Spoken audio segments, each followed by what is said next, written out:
Chapter 32. My years of playing Bassmasters 2000 really pay off. It was a terrible afternoon to fish. The sea heaved, and so did I, right over the side several times. The cold didn't bother me, but the sleet stung my face. The rocking of the deck made my legs feel like slinkies. Harold, the frost giant, stood at the wheel, singing in a guttural language I assumed was Jotunese. Sam didn't seem to mind the rough seas. She leaned against the bow rail and stared into the gray, her scarf rippling around her neck like gills. "What's with a scarf, anyway?" I asked. "Sometimes you cover your head. Sometimes you don't." She laid her fingers protectively over the green silk. "It's a hijab. I wear it when I want to, or when I think I need to. Like when I take my grandmother to mosque on Friday. Or when you see a mirror." She muttered under her breath. "I almost thought you were going to let that go. The pigeon said Amir is your intended." "Like, engaged? What are you, 16? "Magnus, I'm just saying, if this is one of those forced arranged marriages, that's messed up. You're a Valkyrie. You should be able to—" "Magnus, shut it, please." The boat hit a swell, spraying us with saltwater buckshot. Simra grabbed the rail. My grandparents are old-fashioned. They were raised in Baghdad but flew to the U.S. when Saddam Hussein was in power. And they've known the Fadlans since forever. They're good people, distant kin. Successful, kind. I know. Abdel's awesome. Amir seems cool, but a forced marriage if you don't love the guy? Ugh, you don't get it. I've been in love with Amir since I was 12. The boat groaned as it dipped between the waves. Harold kept singing his Jotunese version of 99 bottles of beer. "Oh," I said. "Not that it's any of your business," Simra said. "Yeah, no. But sometimes when a family tries to find a good match, they actually care what the girl thinks." "Okay." "I didn't realize until I was older. After my mom died, my grandparents took me in, but, well, my mom wasn't married when she had me. It's still a big deal for my grandparents' generation. Yeah," I decided not to add, plus the fact that your dad was Loki, the father of evil. Sam seemed to read my thoughts. "She was a doctor, my mom. She found Loki in the emergency room. He was, I don't know, he used up too much of his power trying to appear in Midgard in physical form. He got trapped somehow, divided between worlds. His manifestation in Boston was in agony, weak and helpless. She cured him?" Sam brushed a droplet of seawater from her wrist. "In a way, she was kind to him. She stayed by his side. Loki can be very charming when he wants to be." "I know," I blinked. I mean from the stories. You met him in person?" She shot me a dark look. "I don't approve of my father. He may be charismatic, but he's also a liar, a thief, a murderer. He visited me several times. I refused to talk to him, which drives him nuts.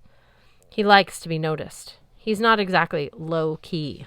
"I get it," I said. "Loki, low-key." She rolled her eyes. "Anyway, my mom mostly raised me by herself. She was headstrong, unconventional. When she died, well, in the local community, I was damaged goods, a bastard child. My grandparents were lucky, very lucky, to get the Fadlan's blessing for me to marry Amir. I won't really be bringing anything to the marriage. I'm not rich or respectable or—" "Come on," I said. "You're smart, you're tough, you're an honest-to-freak Valkyrie. I can't believe I'm finding reasons to support your arranged marriage." Her dark hair whipped around her, collecting flecks of ice. "The Valkyrie thing is a problem," she said. "My family, well, we're a little different. We have a long, long history with the Norse gods." "How?" She waved away the question like too much to explain.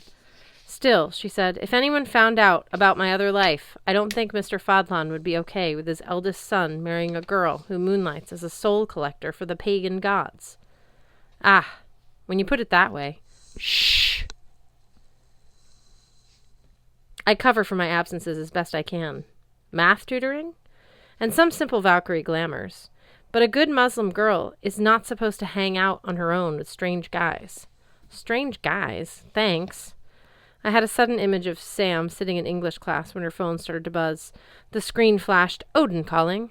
She dashed to the restroom, changed into her Super Valkyrie costume, and flew out the nearest window. "When you got kicked out of Valhalla, I mean, I'm sorry about that. But didn't you think, hey, maybe this is a good thing?" I can have a normal life now? No. That's the problem. I want both. I want to marry Amir when the time comes, but I also, all my life, I wanted to fly. Flying like airplanes or flying like something around on a magic horse? Both? When I was 6, I started drawing pictures of airplanes. I wanted to be a pilot. How many Arab American female pilots do you know? You would be the first, I admitted. I like that idea. Ask me any question about airplanes, I can answer it. So when you became a Valkyrie, it was a total rush, a dream come true, being able to take off at a moment's notice. Besides, I felt like I was doing something good. I could find honorable, brave people who died protecting others. I could bring them to Valhalla. You don't know how much I miss that. I could hear the pain in her voice. Honorable, brave people. She was including me in that group. After all the trouble she's gotten into for my sake, I wanted to tell her that it would be all right. We would figure out a way that she could have both her lives. But I couldn't promise we'd live through this boat trip. From the wheelhouse, Harold bellowed, "Mortals! You should bait your hooks. We're getting close to good fishing." Sam shook her head. "No. Go farther out." Harold scolded. "Not safe. Any further? You want your gold or not?" Harold muttered something that was probably inappropriate in Jotunese. He gunned the motor. I looked at Sam. "How do you know we need to go farther?" "I can sense it," she said. "One of the advantages of my father's blood, I guess. I can usually tell where the biggest monsters are lurking. Joy and happiness." I peered into the gloom. I thought about the Guggen Gap, the primordial mist between ice and fire. We seemed to be sailing right into it. At any moment, the sea might dissolve and we'd fall into oblivion. I hoped she was wrong. Sam's grandparents would probably be ticked off if she didn't get home in time for dinner. The boat shuddered. The sea darkened. "There," Sam said. "Did you feel it? We've passed from Midgard into Jotunheim waters." I pointed off the port bow. A few hundred yards away, a granite spire jutted out of the fog. "But that's Graves Light. We're not too far from the harbor." Sam grabbed one of the giant's fishing poles, which looked more appropriate for heavyweight pole vaulting. "The world's overlap, Magnus, especially near Boston. Go get the bait." Harold slowed the engines when he saw me coming aft. "Too dangerous to fish here," he warned. "Besides, I doubt you'll be able to cast that bait." "Shut up, Harold." I grabbed the chain and dragged the bull's head forward, almost knocking the captain overboard with one of its horns. When I got back to Sam, we examined the meat hook, which was embedded pretty well in the bull's skull. "That should work for a fishing hook," Sam decided. "Let's get this chain tied on." We spent a few minutes attaching the chain to the fishing line, a thin braided steel cable that made the reel weigh about 300 pounds. Together, Sam and I rolled the bull's head off the front of the boat. It sank slowly into the icy froth, the bull's dead eye staring at me as it submerged, like, "Not cool, man." Harold lumbered over, carrying a large chair. He sunk its 4 feet into the anchor holes of the deck, then he lashed the seat in place with steel cables. "If I were you, human," he said, "I'd buckle up." With its leather harness, the seat looked a little too much like an electric chair to me, but Sam held the fishing pole while I strapped myself in. "So why am I in the chair?" I asked. "Your promise," she reminded me. "You swore by your troth." "Troth sucks!" From the giant's supply kit, I pulled some leather gloves that were only 4 sizes too big and put them on. Sam handed me the pole and then found gloves for herself. I had a disjointed memory from when I was 10 years old watching Jaws with my mom because she insisted. She warned me that it was super scary, but the whole time I was either bored at the slow pace or laughing at the schlocky-looking rubber shark. "Please let me catch the rubber shark," I muttered now. Harold cut the engines. Suddenly it was freakishly quiet. The wind died. The sleek across the deck sounded like sand hitting glass. The waves calmed as if the sea was holding its breath. Sam stood at the rail, feeding out the cable as the bull's head sank into the depths. Finally, the line went slack. "Did we hit bottom?" I asked. Sam bit her lip. "I don't know. I think..." The line sprang taut with a sound like a hammer on a saw blade. Sam let go to avoid being catapulted into space. The pole was nearly ripped out of my hands, taking my fingers with it, but somehow I held on. The chair groaned. The leather straps dug into my collarbones. The entire boat leaned forward as the waves with timbers creaked and rivets popping. "Ymir's blood!" Harold yelled. "We're breaking apart!" "Give it more line!" Sam grabbed a bucket. She poured water on the cable, which steamed as it raced off the prow. I gritted my teeth. My arm muscles felt like warm bread dough. Just when I was sure I couldn't hold on any longer, the pulling stopped. The line hummed with tension, laser dotting on the gray water about 100 yards starboard. "What's going on?" I asked. "Is it resting?" Harold cursed. "I don't like this.